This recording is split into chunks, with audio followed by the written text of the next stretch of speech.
नाज़रीन, हम ख़बर शामिल कंदासीं। बलोचिस्तान जे इलाक़े गवादर में पीअण जे पाणी जी खोट शिद्दत इख्तियार करे वई आहे, जंहिं सबबि रहवासी रोडनि ते निकिरी आया आहिनि। शहरनि जे धरणे में औरतुनि ऐं ॿारनि जो बि वॾो अंग मौजूदु आहे, जेकी पाणी खोट ख़िलाफ़ नारेबाज़ी करे रहिया हुआ।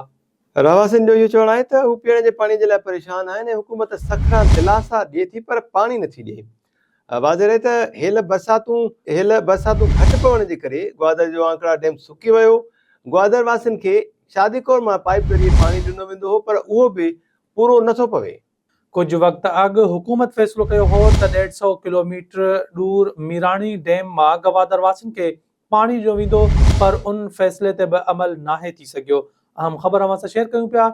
बलूचिस्तान जे इलाक़े गवादर में पीअण जे पाणी जी खोट शिद्दत इख्तियार करे वई आहे, जंहिं सबबि रहवासी रोडनि ते निकिरी आया आहिनि।